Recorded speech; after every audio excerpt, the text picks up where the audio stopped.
Blog Talk Radio. Hello, everyone. This is me, Jonathan Alexander, and I'm here to host my show, Life, Laugh for Happiness. Today, we're having a returning guest, Joan Carra, who is channel those who have passed on. Are you there, Joan? Yeah, I'm here. And thank you for this opportunity.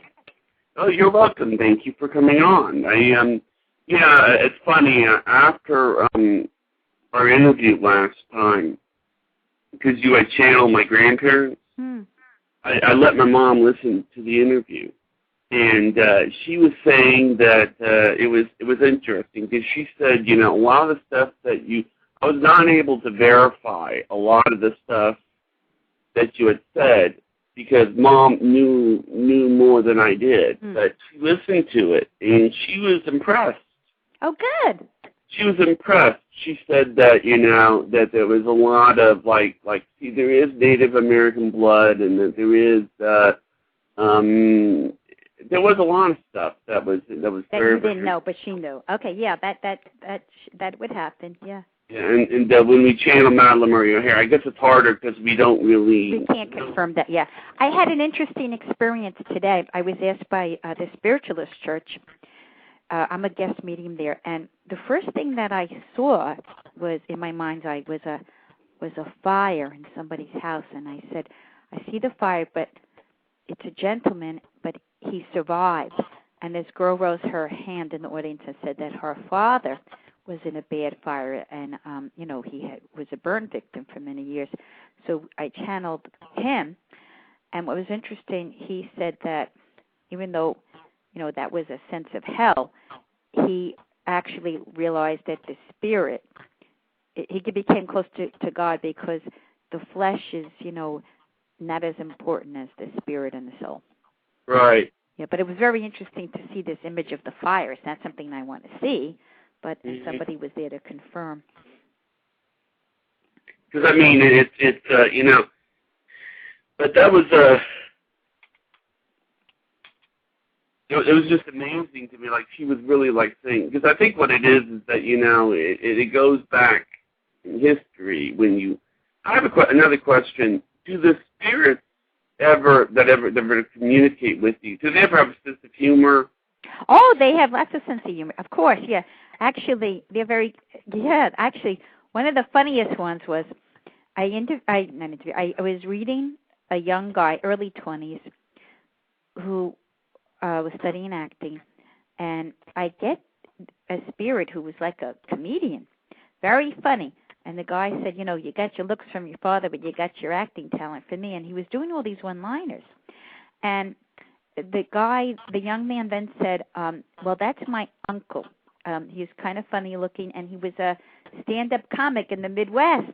So it was very funny. And the guy was ending it by saying, if you want to write a script, I'll write it with you. And I'm not making it as funny as it was, but it was a very, very funny, humorous thing.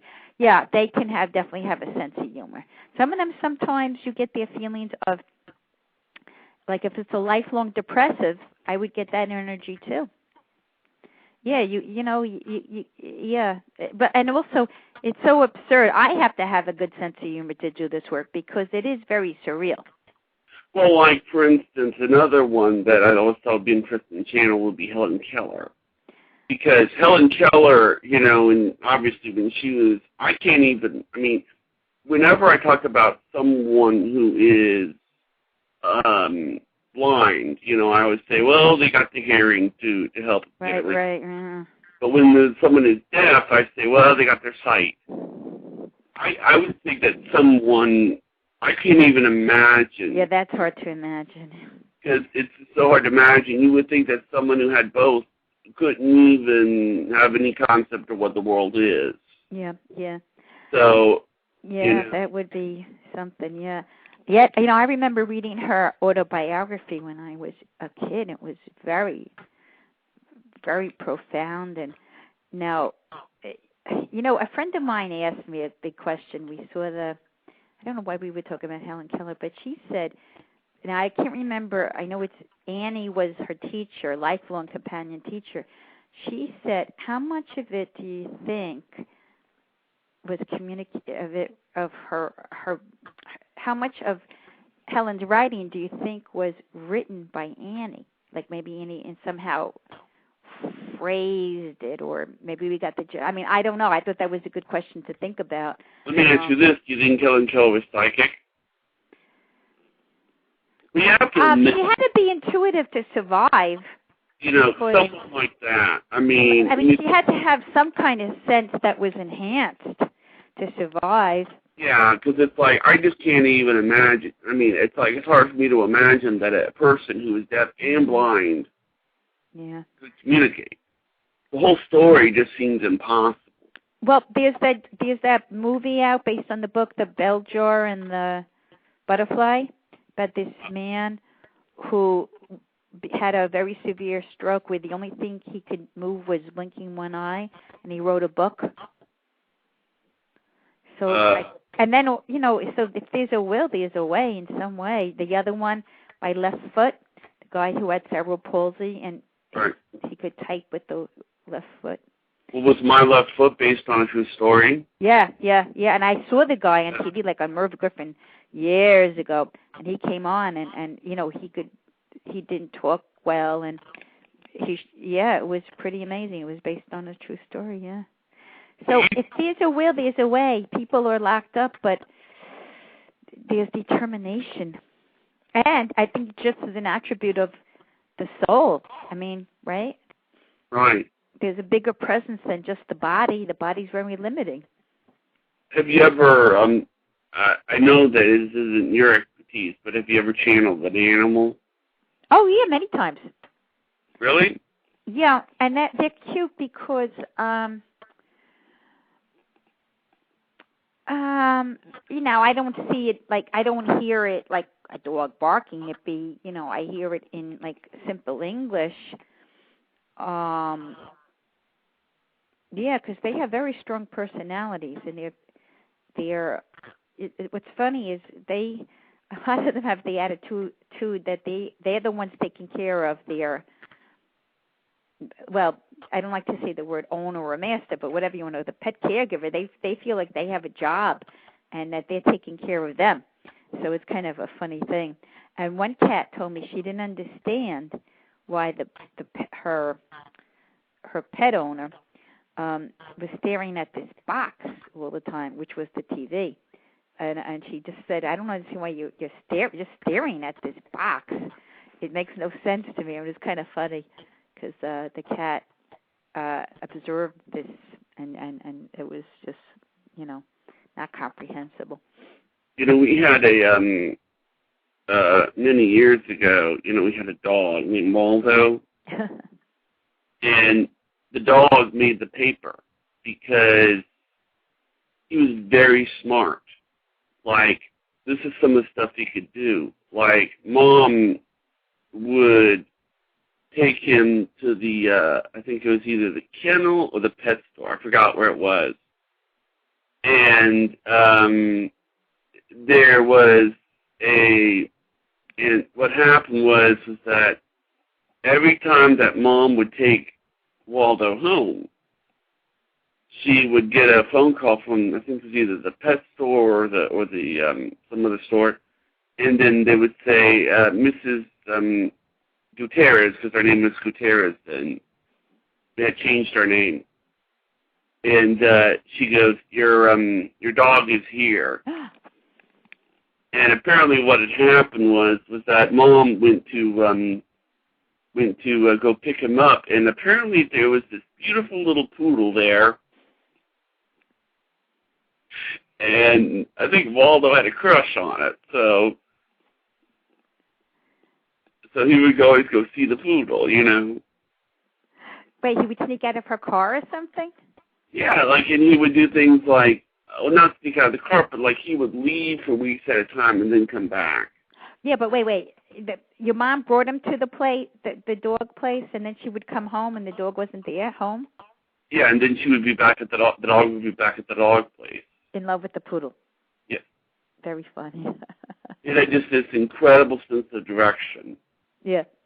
And it was this, it had this unusual sense of direction. It was just so smart. I mean, and it was like, and they wound up doing a story on it in the paper because of it was just being so. They called it Waldo, the wandering dog. Oh, wow. So it's probably here. I mean, I think we still have the article somewhere, but we're all sitting out front, and I think I'm like floating in a balloon, and he would do. I mean, you know, I think one time, if I'm not mistaken, I think he traveled like from Athens to Atlanta. Wow. Yeah. And he came back? Yeah, I believe so. Yeah. But how do you know he went to wherever he went? Because we had two houses. Oh, okay. Wow. Well, they have strong personalities. It's pretty amazing. Yeah, I had one dog. One woman who has a couple of dogs, and one dog died, and he was the older dog, and I think the other dogs were girls, and he said he didn't want the other dogs to eat out of his old bowl. He was and she said even when he was alive, he wouldn't let the other dogs touch his bowl. So it was kind of interesting because he had a territorial thing. This is mine. The other ones could eat out of another bowl, but you're not touching mine. And he's, it was kind of interesting because he knew what was going on if she got a new dog and things like that. I have another question. This has to do with kids. You know, they say that kids are very psychic. Yeah, they are. And it's sort of funny because, like for instance, I won't ever mention any of my sisters by name, but this is something that happened a lot when I was growing up. I was sort of, I guess being a Gemini, I'm sort of, the messenger. So I always get sent around to do these, these errands by my little sisters. And one time, Chris, I won't say, one of my sisters, she would, I almost said her name, but I stopped. But yeah, but you did. All right, go ahead. She would send me on these excursions, and I would hear the name, Johnny! Wait, what did you hear? Johnny! Can you get yeah, your name. Yeah. Archie comic book, because they used to read Archie all the time. And then I would go and I would pick it up, but see, here's the thing. I was in the other room, and I would say things like, okay, remember, I was in the other room. This is what this has to do with relations being psychic. Is I'm in the other room, and I'm saying, is it this one here? And then over the other room I would hear, no, it's not that one, it's the one next to it. Yeah. Now, you see my point? You see how that socially, when you're a kid, you don't really think about it. Right, but how's she seeing through walls? Yeah. She can't possibly be seeing through a wall, but she would do this. And she would say, no, not this one, that one. It's the one over it. It's the one next to it. You can't. But you and your sister never questioned it. That how could she see from the other side of the wall? Right. Did you ever ask her now about that incident? I asked her about it now, and she laughs her head off. And she used to go, and she goes, it's just so amazing because I can't believe we did that to you. Wow. But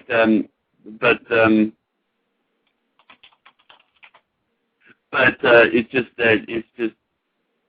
we would. It was so natural. Yeah, it's like with kids, they don't know the social rules. They don't know that they're not supposed to do that. They don't know, like, if, it's like, well, gee, there's no way that she can possibly see that. Yeah. I mean, how is, and she would always send me to go get her Archie comic books, or I would always be sent to, go get a math book or a Diet Coke, or I was sort of the messenger, and I was but it would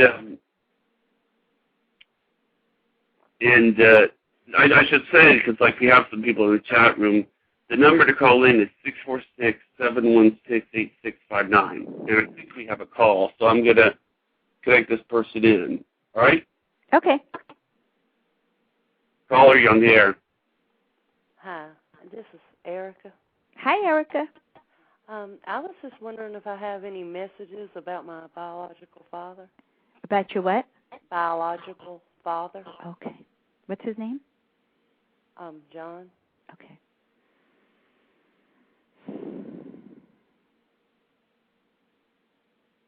You know, I get a lot of physical pain right now. I don't know if he's has some illness right now. It doesn't have to be a serious one, but like I get a lot of stomach problems or something. He tried to reestablish his life again. He wasn't the luckiest man in the world, okay? And I get the impression you haven't seen him for quite a while or never saw him. Is that true? Mhm. And it's not that he was rejecting you, but the circumstances of his life were very difficult. And it seemed like he couldn't even take care of himself sometimes. So how was he going to be able to take care of you? Doesn't mean that he didn't want to. It means he couldn't, okay? And this would be an issue of a forgiveness issue. It would be hard to track him down. I think he's still alive, but he's not easy to find in some way. There's a connection, though, to the grandmother. I don't know if she's still alive, but did you ever?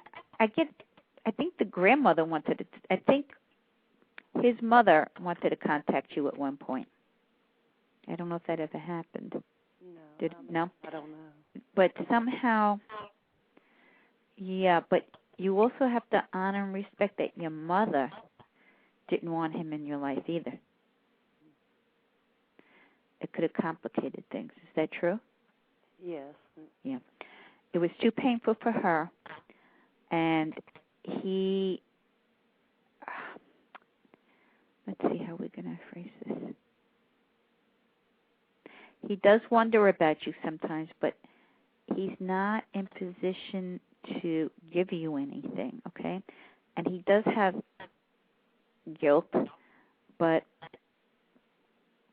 let's see how we're going to do it. This is going to be a mystery for you. I mean, unless you... I hear not to force the issue, but I do sense there's a part of you that really wants to resolve this and confront him, and that is very courageous. At the same time, it may not give you the answers you want,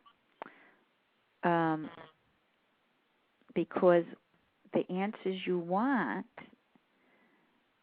he wouldn't even be able to say, okay? So somehow you could send him a healing and a forgiveness, and you could also, spiritually, psychically, also tell him you had a hard time not having a real daddy, But it doesn't resolve easily. It's not something that I could give you a great letter from him. I just get a sense he wasn't able to take care of himself, and your mom and him would just be fighting if he entered the picture. Okay. So I think you do have a right to try to find out about him. I just don't think it's an easy one, okay? Okay. Yeah, I wish I could give you more, specific and say, but it's not an easy one. No. It's hard to even find this guy.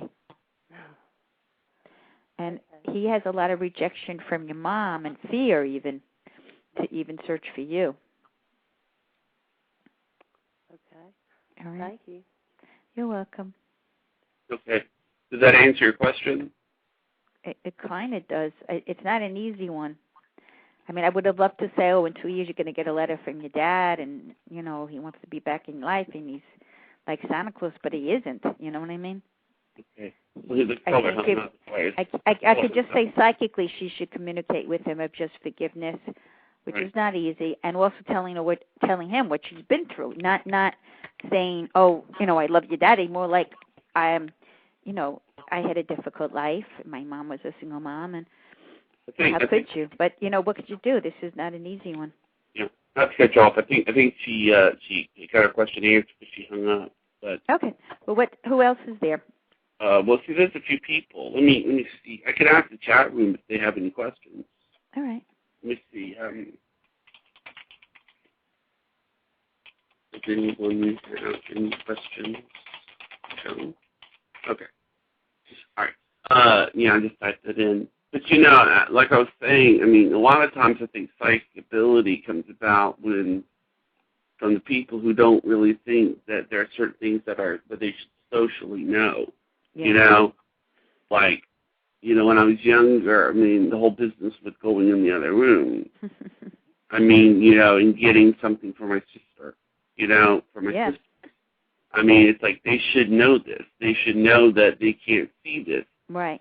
But when they would, they would say, okay, next line. No, it's right below it. It's right below it. There's a book. You're supposed to get the book. That's not the book. Next book over. And how old were you? I was probably 10, and I think my sister that would do that to me, although all three of them did that to me, were probably the younger one that do that to me along was probably about 8 or 7. And she used to read Archie comic books all the time. Yeah. Okay. So, do we have any other callers? No, but I have. I asked the chat room if anybody has any questions for you. All right. But could you explain that to me? How are you on a chat room? Oh, okay. I have a chat room that I have. That's a Java chat that is open. Hmm. And they hear the show? Yes, they hear the show, but they can also ask questions in the chat room. I'll probably tell them to call in. Wow. Right now, in the chat room, there's nobody that's calling in right now, but right now we have about 3 people. One is named P-A-L-E-Y Dogs, and the other one is handled Pisces Lady, and the other one is named Cold Case Psychic. Okay. And they're all either listening or they're just wandering around. But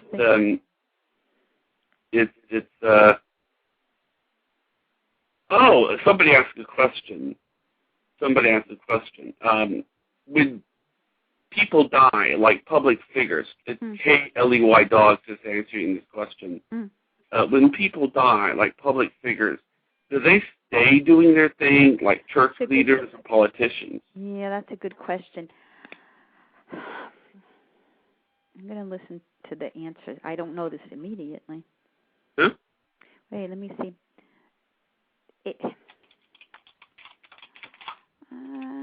It's like on a different dimension. That's funny. Like sometimes I'll channel someone who does something with their hands, like maybe it's knitting, and I'll see the image of knitting, but I don't know if they're still doing it or the energy. This is what I'm getting. This is a good question, not easy to answer. I get like a yes and no.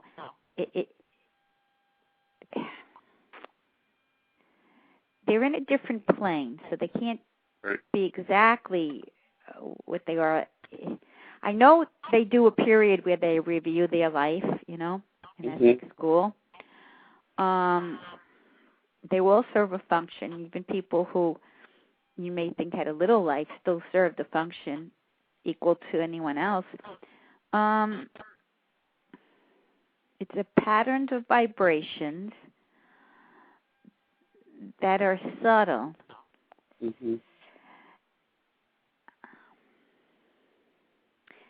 It's not definable the way you see it in the earth plane. There's a memory that's still alive, which is a vibration. And you see, they're on another dimension, so how could they still be doing it if they have to be people who are alive that are part of it? But their vibration has... You have to not think of them as people doing a job. Right. There may be an interest that they're still... I'm not going to be able to answer that really simply, okay? That's a good question, but I don't really know. I think that my view on it, my opinion on it, though, is obviously they're views on the world are going to change. Yeah. Like, like last time we were on the show, we talked about channeling an atheist. I mean, yeah. I don't see how you can channel an atheist and then have him say, well, gee, I don't believe in life after death anymore, Yeah, yeah. It's like us saying that we don't believe that life exists. We're Yeah. alive. Yeah. Or it does change your view on the world. Yeah, because they don't really have to do what they're doing, but they have a lot of knowledge. They may be mentoring somebody who wants to do it. Yeah, or, like, for instance, I think that maybe what he's asking, like, for instance, let's say Kennedy, John F. Kennedy, does he ever help out the president, I don't know. These are good questions. Now, there was an experiment that Hillary did. A lot of the press took on it pretty negatively when she was actually, I can't remember the woman's name who she worked with. It was a famous writer. And it was actually something we actually even do in hypnosis. If she was working with Eleanor Roosevelt. Now, what you do is if Eleanor Roosevelt, is available, what would you say to her? So she was working in that context. But this is years ago, when, like her first year that Bill was president. And I understood what she was doing, but they made it like she's channeling Eleanor Roosevelt. Hey, but why not? So, big question. So the energy, whether it's real or just the inspiration of Eleanor, was used by Hillary at that time, and she was doing exercises like with let's say this you were woman. to channel,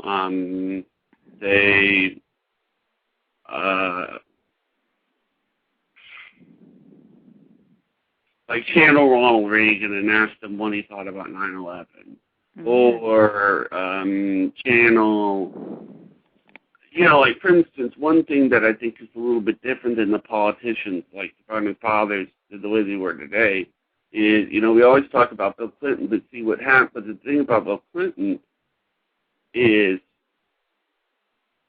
probably if something similar had happened with, say, George Washington or John Adams or those other people, you never would have heard about it because there was no cable television, there was no and all the paparazzis and the press, and they distort everything.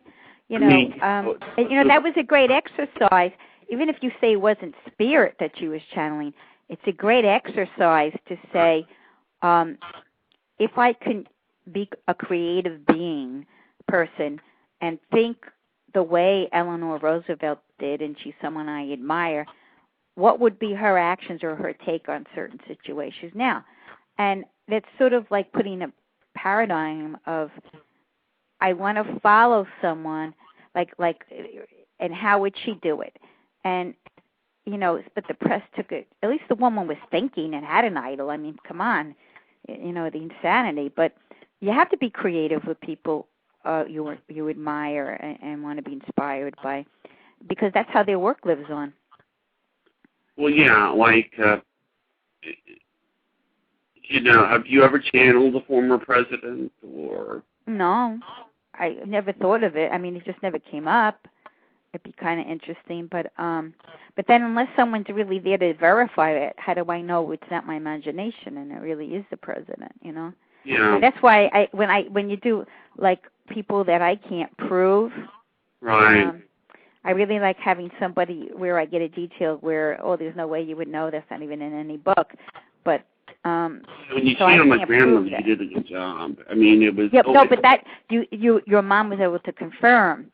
But if I said I'm going to channel Reagan, I mean, there's certain things we all know about him.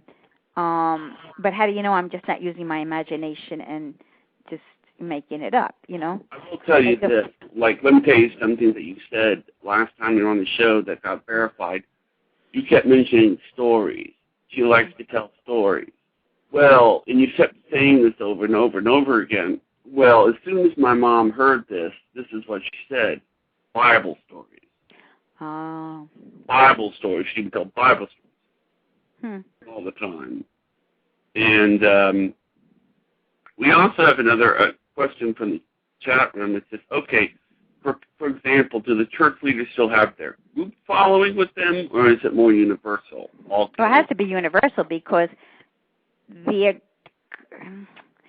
funny, the group, it's not like you see, you can't bring them head. I mean, they're on another plane. How would you bring that group? But they have an inspiration for those people. But you have other people who now have to take over leadership. They will also have, all right, like Martin Luther King Jr.'s energy still is there, but it's something where,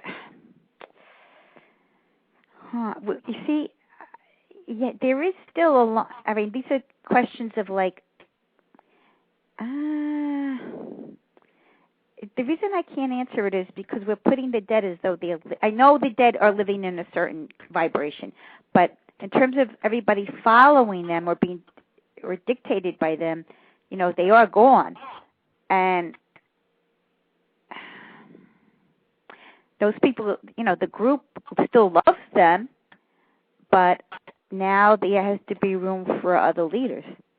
So a Baptist or a Methodist leader would have to be more, make more of a get along and be more universal now. Be more of a what? More universal. If they were. Well, universal because his energy is now part of the universe. Yeah. I mean, I think his congregation would still miss him and love him and feel that they have to carry his work. So in that sense, it still lives. Mm-hmm. You know what I mean? Right. But then there's going to be room for the new. Like it's a seed, some seedlings, little trees are going to start growing, saying, well, I have ideas too. I want to use their energy force, but I want to put my energy force in it too. So I think it's a mix, Yeah. But I think that love and their spirit and their influence is always going to be there. Well, it makes sense. I mean, like for instance, it must be interesting that, like, the one reason I brought up Ronald Reagan is because, Ronald Reagan, as you know, had Alzheimer's. So he might, towards the end of his life, I felt so sad, regardless of what you thought about Ronald Reagan. Oh, that's a horrible illness, yeah. And the thing that I don't like about Alzheimer's is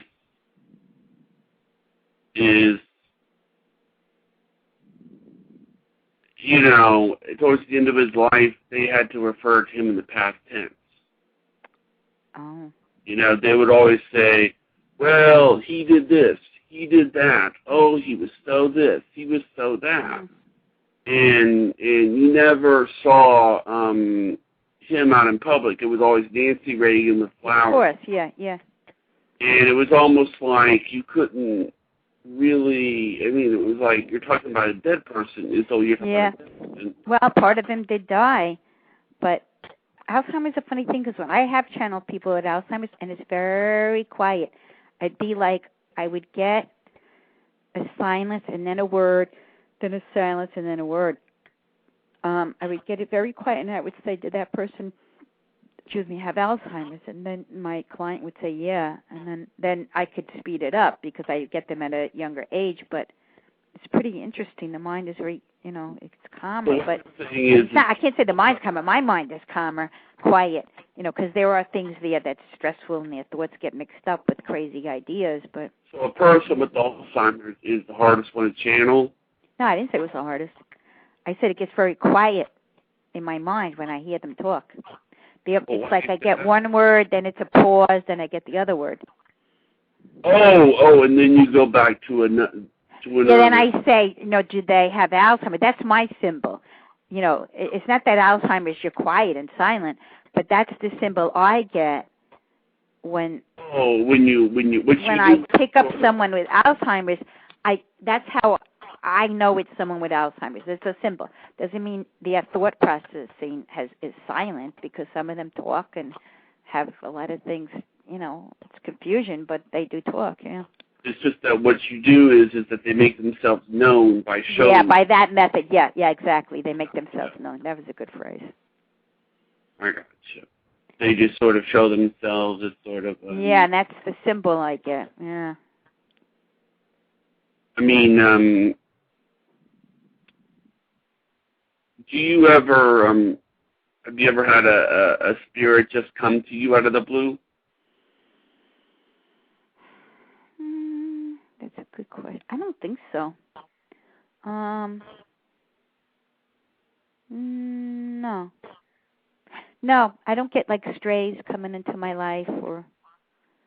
So it's not like the movie Ghost with Whoopi Goldberg where, you know... No, and you don't have all that dramatic things to say. You know, the movies make it really different. It's more of a... No, I wouldn't want to go through that. I wouldn't want to... No, I never had a stray, like, say, oh, go get in touch with so-and-so. Even though a friend of mine once did. She did have a spirit tell her to go to someone's house who she didn't know well or something, and it was like their child who died who was bugging her or something. I'm not going to explain the story very well because I've heard it so many years ago. But I don't get that. Now, let me ask this. What's your opinion on reincarnation in regards to channeling? I have a mixed opinion. I don't know. I think anything's possible. Does everybody get reincarnated? I don't know. So I'm not an expert on it, and one of the reasons I have a hard time with it is because the people, when I channel people who pass, they don't talk about reincarnation. Doesn't mean it doesn't exist. It could be they did reincarnate, but I'm getting their energy that wants to communicate here. I don't know. I have done hypnosis where I hypnotized someone and we did reincarnation, but I always have the premise that it may be really a reincarnated memory that you have, or we could be writing a narrative. And the reason I have this is when I have done the hypnosis for past life on myself, where people did it for me, I was always in the same time period, and part of me felt I feel like I'm writing a story unless I could verify this name and it's in a book and you know that really existed. I don't know. I do have mixed feelings. There are people who are very well read on this, or not just well read. They're believers, or I just think I can't prove that everyone gets reincarnated. I don't know. And I don't know why the people who are passed on don't talk about it with me. Well, like, for instance, I have a book called Conversations with Dead People. That's what it's called? Huh? Okay, that's what it's called? Yeah, and all right. there's people, like, in the past, and there was an entry for Abraham Lincoln. There was a what? Abraham Lincoln. No, what was the sentence before that? There was a what? An entry? Entry on Abraham Lincoln.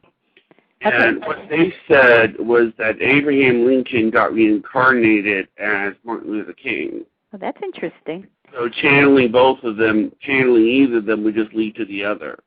Really?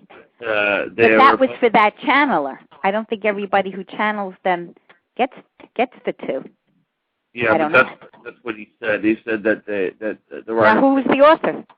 I forgot who the author was, but they talked to like Moses, and it was. That's an interesting thing. It was an interesting idea. There was this one where, but I always thought, to the older spirits, like the ones, like say, if you were, I think I heard a show and cover. They tried to channel Abraham. Yeah. And Abraham is like would be a pretty old spirit. I mean, with someone that old of a spirit, have a lot to say, or would they have less to say? Like, say someone who died 10,000 years ago. Oh. Would they have more to say than someone who died 50 I don't know. years ago? I don't know. But why? Well, wouldn't it be if you're a smart person who likes to have a lot to say, you have a lot to say. If you're someone who doesn't like to talk, you have nothing to say. I don't know. I don't think it has to do with age. It just seems like to me that you would think after thousands of years that you would want to move on and possibly. Well, maybe, but I think you can't look at time linear. It's not like, see, time isn't going to be anything the way we conceive it. Mm-hmm. So that's why I think that, but I can't explain it, why time would be, that's beyond Einstein, and I can't do it. Yeah, it's, what you do is you're not really so much into channeling the famous, you're more into channeling. Well, no one asks me for the famous, except Elvis, they're always asking me, but I do get Houdini, I'm always asked to do that. I'm not really asked to do the famous, because in one sense, is that just something theatrical I'm doing? Because I can't prove it unless you knew Elvis, and then, Right. Most people want to know about their relatives because they have a bond. I did do Robert Schumann once for these people writing a play about him. But it doesn't come up where, there's another person I'm doing who is famous, is the guy who sculpted Mount Rushmore. There's a woman working on something. So, but it's not like every minute people are asking me. That's like if you're writing and researching something, but I don't get asked. Let's face it, if you're going to pay the psychic money and go see them, you're going to want to talk to one of the people you love. If you love someone famous, fine, but they kind of, unless you're working on a research project, you don't really ask for those other people because you want to talk to your dad or something, Yeah, that makes sense. Yeah, It comes up, but I always feel with trepidation about, is it more, it's not something solid I can prove. And then we know so much about these people that you know what I mean? Even though I can say, well, I'm in trance, I feel like that's a tricky thing. I don't know. That becomes a little bit too theatrical, and you're kind of like, well, these people say, well, I'm channeling Mozart, I play just like him, and now I'm doing the Chopin.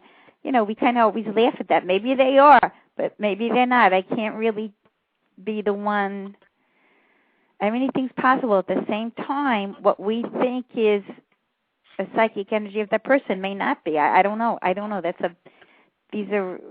nothing, this is not a hard science for us to prove, does she really play the music of Chopin's new compositions, We don't know. Yeah, one of the,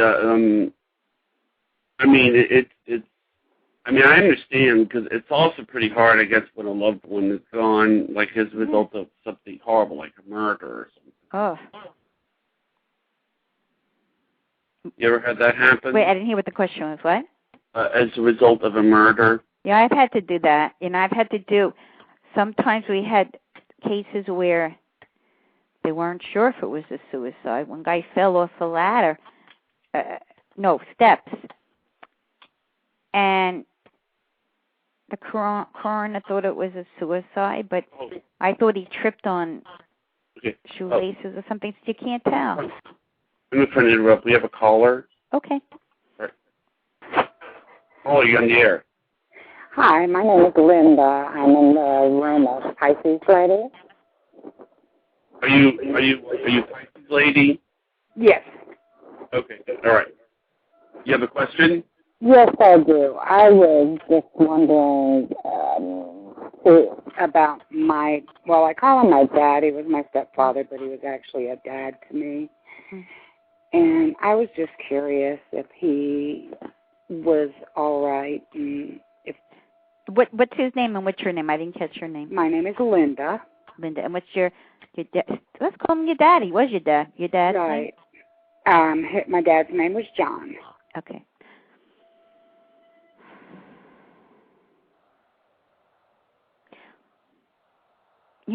He made a big effort to be your dad. I like this guy. He knows what love is, and he wants to be very clear about that. He's always around you. He feels he's never left the family. Do you have a sister? Yes. He's around her too, because he was very humble and grateful that he was able to have a family, even if it wasn't, biological. It still was his. I keep seeing a truck around him. Does that make any sense? Unless it's my brother. My brother's a truck driver. Oh, okay. Maybe he's saying hello to your brother, because I mentioned your sister. Now he needs to say hello to your brother. Okay. Oh, that's funny. Okay. No, this man said peace. He loves the trees. I keep seeing pine trees or a forest. I think he loves nature, this man. He even had peace within his life while he was living. Did your mom sew a lot? Pardon me? Did your mother sew a lot? No, your grandmother? Somebody's a sewer. His mother? She may have been. But we don't know for sure. I keep seeing sewing and repairs. He had a full heart, but I think he also had a heart attack or heart trouble. Yeah, he had heart trouble and breathing trouble. Yeah, but he had a full heart of love, he says, and that's something that doesn't die. That's kind of a beautiful statement. He's at peace, and he's been around the family. Okay, and I'm sure he's around my mom, too. Yeah, but he's been around you, too. He just was very humble that he was able. He started a family late, right? Well, he actually was married before my mom, and he had some boys, but his second family, he was older, right? Right. Yeah, so that was, but it was good, yeah. Yeah, he's a nice man. Oh, and he loved your mom, and he was happy he had a second half of his life. He was happy he could change his life and have a family again. It was important for him. Okay. Does he have any messages for my mom? Something about silver. All right, let me see what it is. I don't know if it's something. There's something silver in the house that she used to polish or something. All right, maybe I could say it the way I heard it. I heard it, keep polishing the silver. Would they have had a silver anniversary coming up soon? What is that, 50 years? No, they didn't, but I don't know what that means. Keep polishing the silver. She may understand what it means. It could be an in-joke about an anniversary or something. People don't polish silver anymore, but I keep hearing that, unless that's his mother or something. He keeps saying it's like a joke. Keep polishing the silver, and she would know what that means. It doesn't make sense to me, but she may understand. Of course, he loves her, and I keep seeing her ironing. She was doing a lot of work for all these kids and for him. She needs to. Now she's relaxing more. Oh, yeah. Now she doesn't have that big job with, taking care of everybody. Yeah, that's what I keep hearing. I don't know what it is. I know you're expecting me to have words of comfort, but I keep hearing, keep polishing the silver, and somehow she'll understand. That. I don't know. Maybe she doesn't even have silver, but she may understand what it means. I don't know. Okay. Do you right? see anyone else around me? I get a dog around you. Did you have a dog growing up? Or a dog now that passed? Small dog? A small dog? Yeah, I had a small dog that passed away. Yeah, the small dog is around you saying hello, and he kept you company, and sometimes he was small enough where you could just carry him. Oh, yeah. To stores. He actually liked those adventures. First he didn't. He was a little nervous, but then he calmed down and he liked those adventures. Oh, good. Yeah. And he thought it was interesting. He could meet all these people, and everybody was looking at him and see all these things. Because he had a bird's eye view, he said, because he was lifted high, like in a little pouch or something, just high. So that was cool. The dog loved his life. He said you were great. Oh, good. All right? All right. Well, thank you very much. You're welcome. Bye-bye. Okay. Bye. Did that answer your question? Yes, the person hung up. Yeah. But, when I have someone in the chat room, when you have a question, is it better to hear the voice? It doesn't matter. Okay. Let me see here. What do you need? What information do you need? Just the name of the person they want. Okay. Let's see. What is the name person? Okay. His name is James. Okay, and what's her question? She wants me to talk to James? Yeah, what's the question? Oh, wait, we actually have a caller. Okay, well, let's finish the lady with James. All right. I don't want to just, say no. Did James have gray hair? Did James have gray hair? Mm.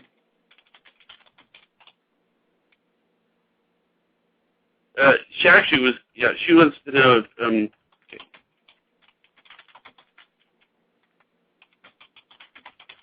What does he think of me? I am a man. She is what? She says James had gray hair. Asked him if James had gray hair, and I'm telling him that this is a black man, and who's asking the question about his father, James. Well, did James have gray hair? I want to make sure I have James. You could have gray hair if you're black. Oh, I think maybe he didn't. I'm trying to think of the guy, if he's saying he's a black man or if he's a black man for hair. Oh, that he had black hair? Maybe he said that? Yeah. Oh, he had black hair. Okay. All right, because there's a gray-haired man that keeps coming up, okay? So I wanted to make sure if I got James or not. So I didn't get James, right? Oh, yeah, his hair is black. I get it. Okay, so his hair is black. All right. So that wasn't James. There's the gray-haired man who comes up. Okay. So let me try to get James. I get lungs, congestion in lungs, anything with lungs area. See, I have to confirm before I talk to him. Okay. All right.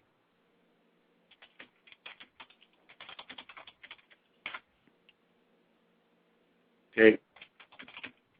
Yeah, because if he says no, then I know I don't have him. I have the wrong person. Okay, so something in the lungs, right? Yeah. Does this man confirm? Leukemia. No, it's not the same. I don't think I got James, okay, because I was getting the lungs. The leukemia's in the blood. So I would say I was getting another person around. What's this man's name in the chat room? What is your name? No. What is the man? What's his email? What's his his name? Who am I talking to? Yes. What is your name? I'll ask him his name. Okay. I thought he had a screen name. Craig. His name is Craig. Craig. I didn't get James, but I'm getting another man around you. Somebody who had congestion in lungs and gray hair. I'm sorry I didn't get James, but this man came up first. Does that make any sense to you? Anybody else with that identity or energy? Because they came in first. Grandfather or something. And it could be that it's a lady who I'm calling. Okay. If I didn't get him, then what I want to say to Craig is Craig has a chance now to develop some skills and he's going to be developing skills and doing something new. And he could do very well with that, okay? That's the message I got, okay? I don't think I got James, but that's what I got for Craig. And the other man, maybe later on he may realize who it is. Okay. Now, who's your caller? Want to put the caller on now? Yeah. Okay. Okay. Caller, you're on the air. Hi. Hello. Can you hear me? Yeah, you're fine. I was wondering what you could tell me about my family. Well, give me a name. I need to get a name so it's just a short reading. About my father, what he's thinking about What's my his family. name? My father's name is Bob. Okay, what I'd like to do, the reason I ask for names, I like to grab that name or bring it to me. When I have longer time, then I could get the names and I have time to linger. But Oh, yeah. I want to, like, pull in Bob so I don't pull in someone else. Even the, okay? Okay. Now, by any chance, because I was trying to get, somebody came up, they had mentioned that I had a caller, but I had a chat room question. Did Bob have the gray hair and the lung problem? Now, I've got the lung problem. He had white hair. Okay, then I think I was getting you instead of the James, because when as soon as Jonathan said we have some question for the chat room, we said, now I have a caller. Are you in the chat room right now? No, No. I'm saying I got mixed up. I saw the man with the gray hair and the lungs, but it connects to this woman. It doesn't connect to Craig, okay? But it's because they both came at me at once, Craig. And what's your name again? My name's Lynn. Lynn. That was why I didn't get Craig, but it's through her. She's got the lung problem. Okay. Let me get this inches away from something. You're going to be, your father says to work on meditations for healing. Of course, go to the doctors, but work on talking to your lungs, meditating with color. You need to do a lot of inner work, okay? It's not easy what you have.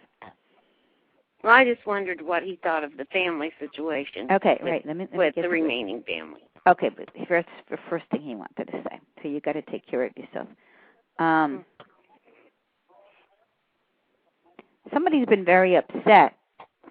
Is there a sister or somebody that's been feuding and one person's upset?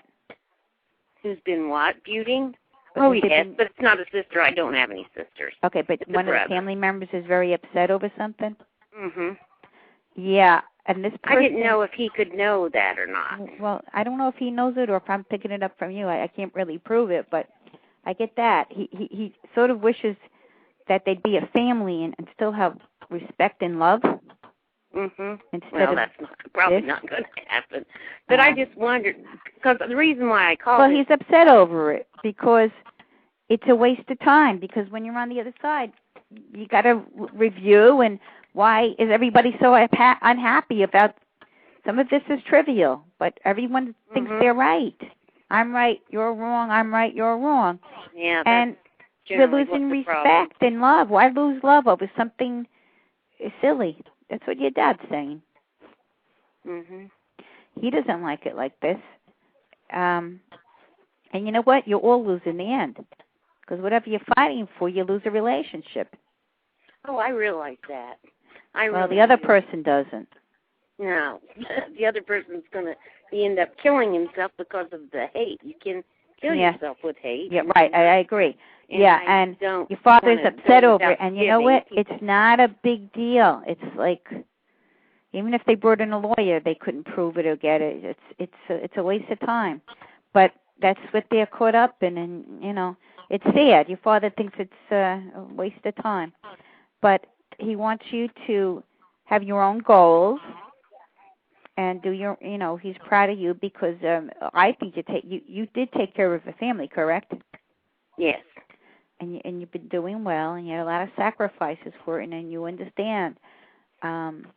So that's what he's showing me, that, you know, in a way, you got to just stay out of it and mind your own business. And if people get cheated out of things or whatever, so be it, and just keep moving on.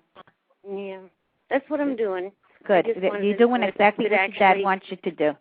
You're doing exactly what your dad wants you to do, okay?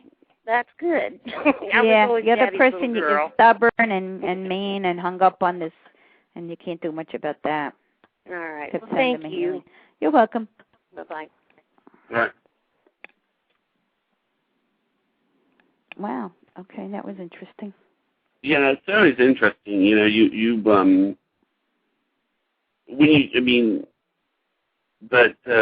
let me ask you something. I mean, do you tell a lot of people that you can do this, or do you? Well, I have a business and I advertise, but sometimes I meet people. I tell them. Sometimes I don't, because sometimes in your everyday life, sometimes you're in the shopping, you're going shopping.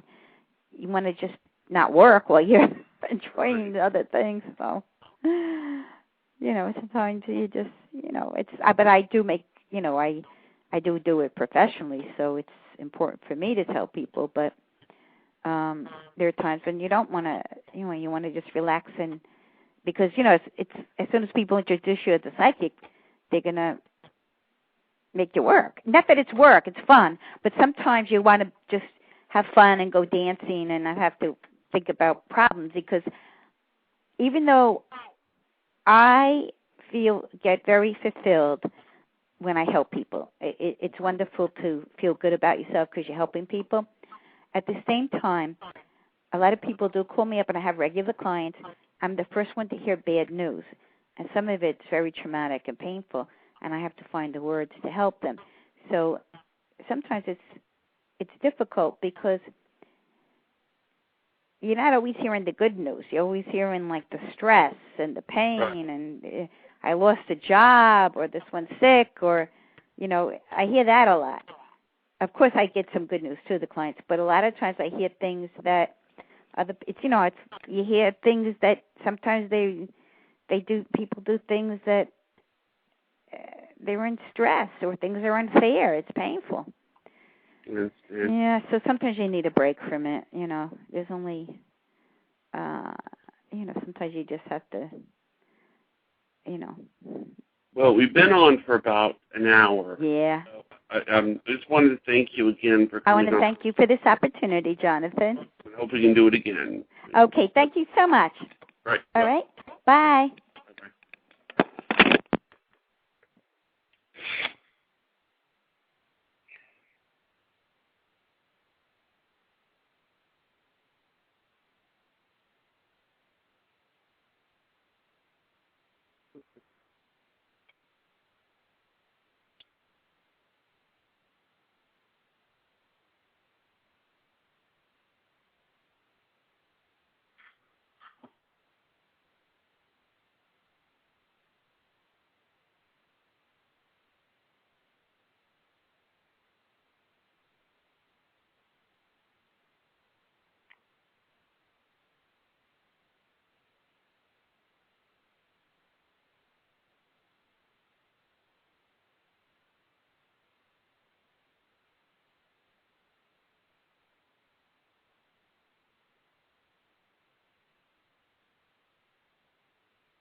Oh, my God.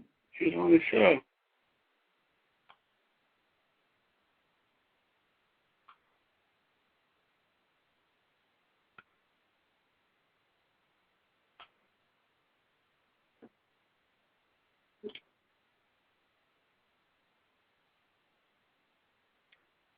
Love Hope Radio.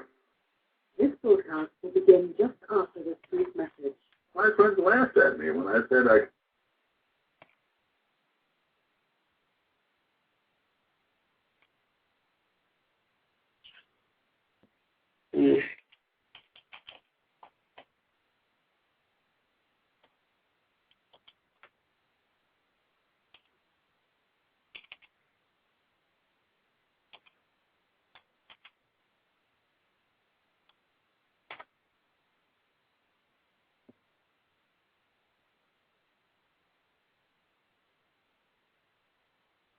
You may be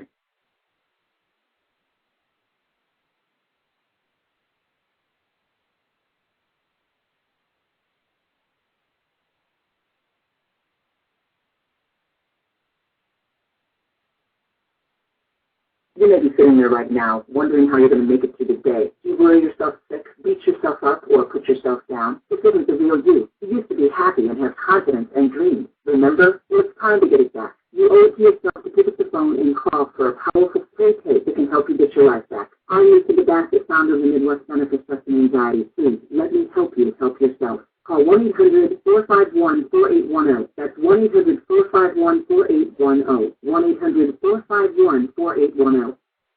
Love Talk Radio. Hi, welcome to Blog Talk Radio. Link to Sacred on Blog Talk Radio. Today is Saturday, for January 12th. Yep, I'm already jumping ahead. And we have Joan here with us. We're very honored to have Joan. Vivian has known Joan for many years, so I will let her. I'm really, really happy to have Joan here. Joan has been a gift to my life. So, I've heard of this. And man, and this is because there is so much time. Just really grateful, and with us, and we're talking about the 2000, in 2000, but this is a whole show. So what we want to do is have you call and quick questions with Joan. Joan's going to be talking a little bit about what 2000 is about. So without further ado, honor. Well, I want to thank Vivian so much because I moved up here about 5 years ago. Vivian, the catalyst helping out people.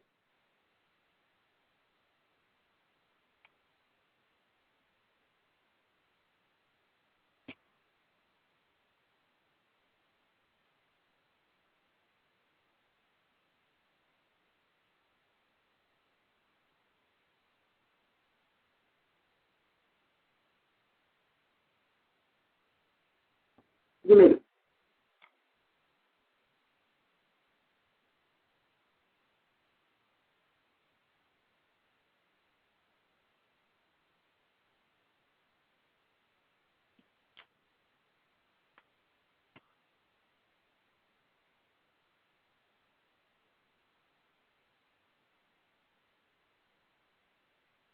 love.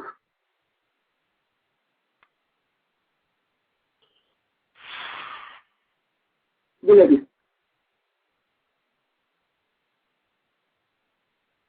sitting there right now, wondering how you're going to make it through the day. Do you worry yourself sick, beat yourself up, or put yourself down? This isn't the real you. You used to be happy and have confidence and dreams. Remember? Well, it's time to get it back. You owe it to yourself to pick up the phone and call for a powerful spray tape that can help you get your life back. I'm used to the basket founder of the Midwest Center for Stress and Anxiety. Please.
Love Talk Radio.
You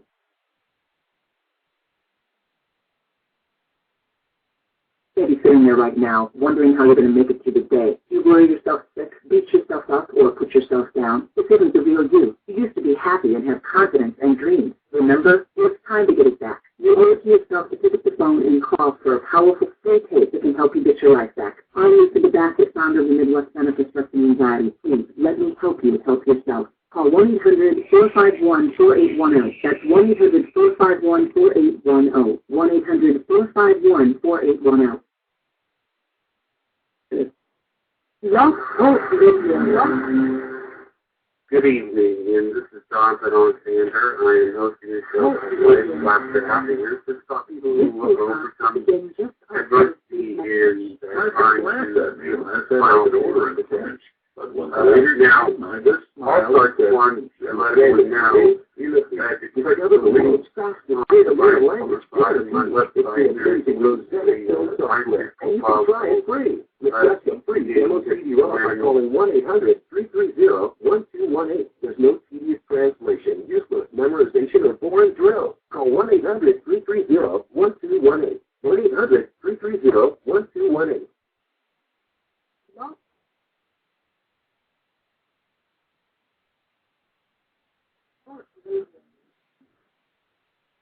Hello everyone, this is me, Jonathan Alexander, and here to host the show, Life Off the Hat. Today we're going to have one of our guests today, Mr. Heather Harris. Are you there, Heather? Yes, I'm here. Okay. And hopefully, I guess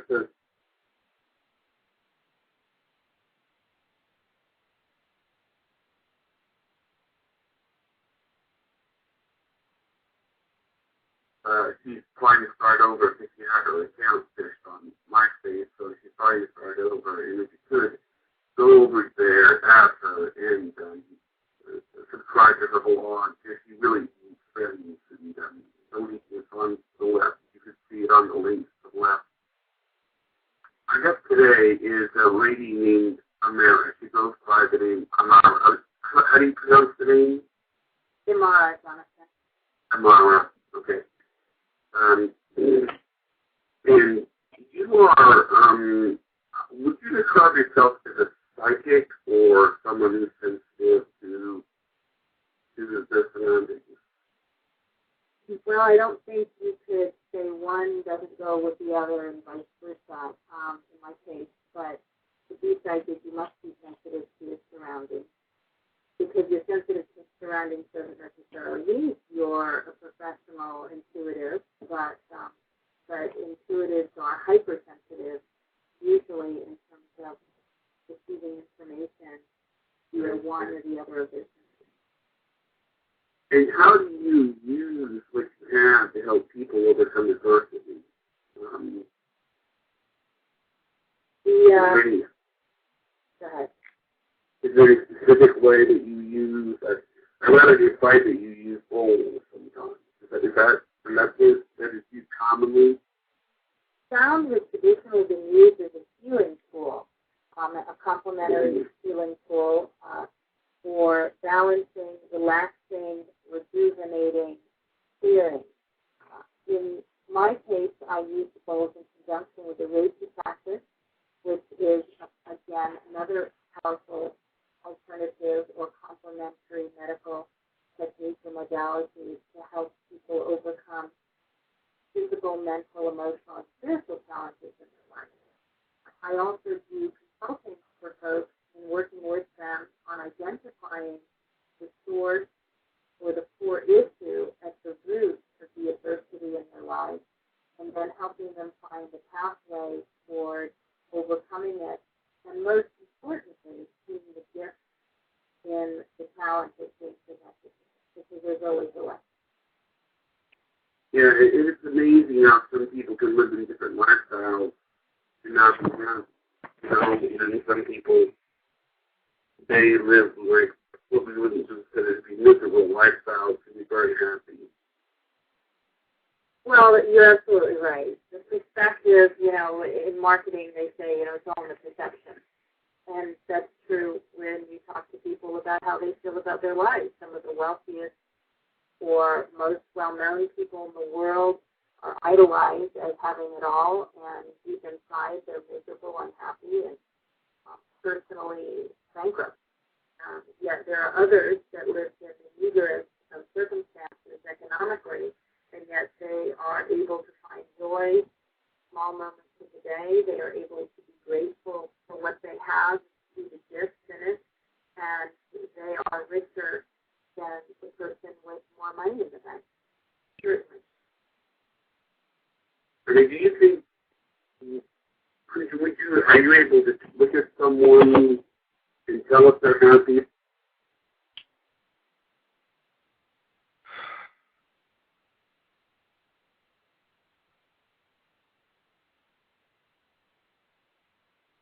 Love Talk Radio.